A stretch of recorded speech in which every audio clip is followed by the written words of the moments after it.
Strangest place you've ever found. And this is the Now Detroit on Channel 7 Action News. Stay tuned for Channel 7 Action News at 5. That's up after the NowDetroit.com. Humane Society will always play the role of relationship guru.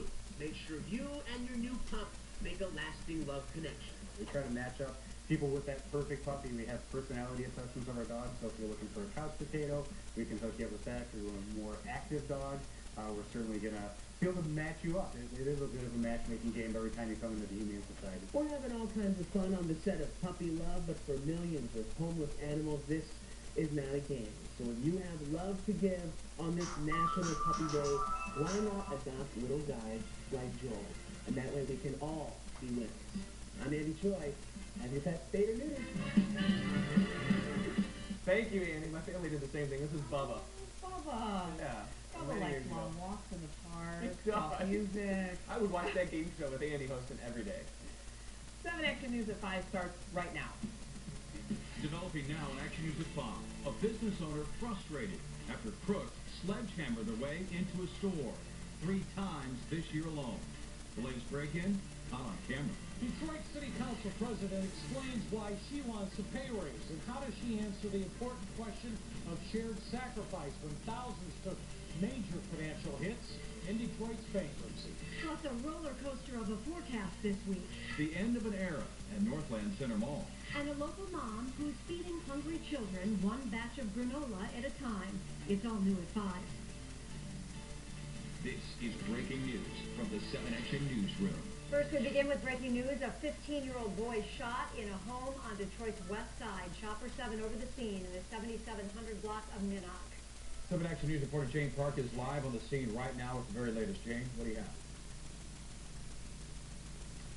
Well, Jeff, I want to set the scene for you here. The house that was shot up is behind me, the 7700 block of Minnock off Tireman on Detroit's west side. There's one police car in the street. They have taped off the house, and I imagine they're going to be starting to go in and assess the damage there. We spoke with family members here. They tell us that several men busted into the house ambush style and started shooting up the house. We don't know who they were targeting, but one 15-year-old boy was shot. He was shot in the thigh. He is doing okay. He was rushed to Sinai Grace Hospital. He is there with his mom, and I imagine his father will be going there soon as well. We did speak with his father. He says he doesn't know what led to this violent outburst, but he says that there has been beef with this group of men and his family. He doesn't know why. He would not tell us.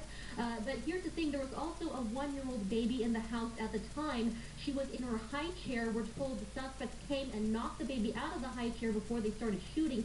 So it was just, you know, if you can imagine, a very scary scene. Also, a friend of the 15-year-old, a 14-year-old girl was also at the house at the time of the shooting. Again, this is a very active investigation. No other injuries except for that 15-year-old shot in the leg. We expect to have more for you at 6 o'clock, as well as sound from the 15-year-old's grandmother and father. But for now, we're live on Detroit's west side. Jane Park, 7 Action News. Okay, Jane, look forward to that future report. Thank you so much. Also topping the news tonight, a longtime business owner telling Action News he feels like he's in a war with thieves that he will never win. The hardware store on West Warren near Livernois has been hit 3 times this year alone. The latest break-in caught on camera. 7 Action News reporter Kimberly Craig is live in southwest Detroit now with the latest on this. Kim? And the owner is frustrated, not just with the crooks, but also with police. Take a look behind me here. The crooks are busting their way in to the concrete wall here, and the alarm company says they've been told not to even call Detroit police unless a certain number of alarms go off, depending on how the burglars get in. It's very frustrating. That man is so nice, and he helps everybody out, and I don't understand why this is happening to him. Crooks breaking in overnight, stealing from the hardware store that's been a staple in the southwest Detroit neighborhood for 60 years.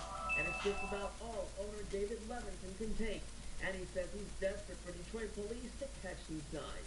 They've got to respond when someone calls and says someone's breaking into your building and pounding on your wall. 3 times this year alone, thieves breaking in by busting through the cinder block walls.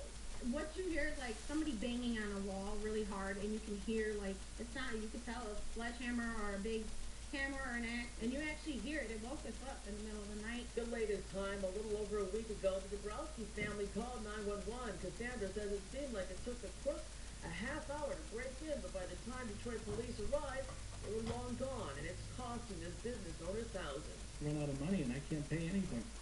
Can't bring help in, can't pay taxes. I'm on payment plans with the world. Detroit police say they never got a 911 call on the last break-in, and while Levinson says the video shows the crooks inside his store for over 30 minutes, even tripping the motion detectors, Detroit police say they had officers on scene within 10 minutes of being dispatched. Whichever way it went down, by the time it was over, the thieves had gotten away with things like sledgehammers and crowbars. Just what you need to, going through and break into other people's houses. That's the part that gets me angry. They're using my tools to break into my own store again, and probably a lot of houses around here. And to the crooks, Cassandra says, Get a job. Why are you gonna break in? It hurts. But I've done it so many times now. We'll see what happens. and if you have any information on the man in that video, the burglar called Detroit police right away, and Jeff and Joanne, we understand that Detroit police say they will be running extra patrols, in the area. Let's hope they can catch these guys soon. Back to you. Yeah, let's hope so. So frustrating for all involved, Kim. Thank you. Absolutely. And there's more to that story. The hardware store owner you saw there believes the same thieves are now responsible for this giant hole you see at K Beauty Supply. It's on Michigan Avenue, about a mile and a half from that hardware store. Again, they had some sledgehammers stolen from that store. They believe the thieves struck around 4 a.m., busting a large hole in that wall, crawling inside. A man identifying himself as the owner told us the crooks got away with a curling iron, some hair weaves, and some hair extensions. Detroit police need your help this hour to find this woman. Mary McLean was last seen leaving her rather adult foster home on the 5000 block of Bedford around 10 this morning. Now, she has been known to leave her home on different occasions, but she always returns, family members say. Police say she suffers from bipolar disorder, schizophrenia as well. If you have any information on her whereabouts, contact Detroit Police. In just 1 hour, the Detroit Compensation Commission will discuss the hot topic of pay raises for city council and other elected officials. 7 investigator Jim Kritzner has been polling council members on their position, including the president leading this fight. He's live in our downtown studio. Jim, what is Brenda Jones saying tonight?